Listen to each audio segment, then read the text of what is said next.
Hello students, the topic that we are going to start today is the excretory system. Before we start the chapter, we should know some terms that are coming in this chapter. First of all, we start with what is excretion. Well, the process of removal of chemical waste from the body is known as excretion. This chemical waste mainly includes the nitrogenous waste.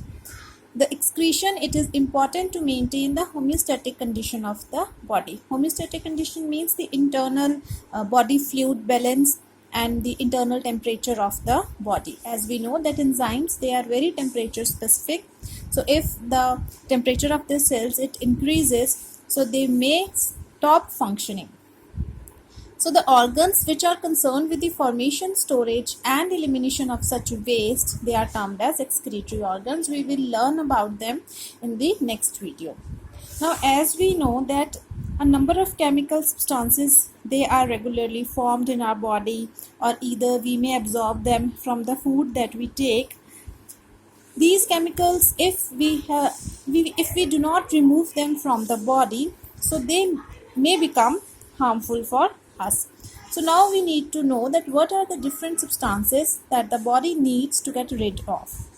Well, first of all, it is carbon dioxide and water.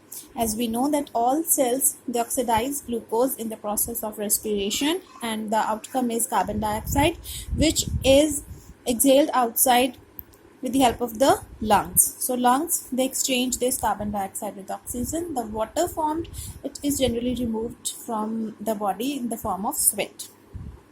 Second metabolic waste is the nitrogenous waste, which includes urea, uric acid and ammonia. These three, they are produced in the liver from the dead protein remains of the other tissues, and also after the digestion of proteins, which leads to the formation of amino acids. As we know, proteins, they are made up of amino acids. So the extra amino acids, they are not stored in the body. Instead, they are shifted to the liver, where liver change them into urea, uric acid and ammonia. Now third one is urea. It is highly poisonous, and accumulation of this product, it leads to death also. Urea, it is excreted through the kidneys. Number fourth product is excess of salts and excess of water soluble vitamins. Both of them, they are released, they are excreted out through the kidneys. Then we have another important part. As we know, a number of beverages or cold drinks or water based materials we generally take up during the day. So the water, it is consumed up in various activities of the body. The extra water, it is removed through the kidneys. Then comes the bile pigments. Well, bile pigments are the breakdown products of hemoglobin of RBCs.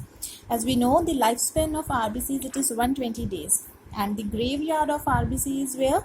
It is in liver. After 120 days, the RBCs, they go to liver.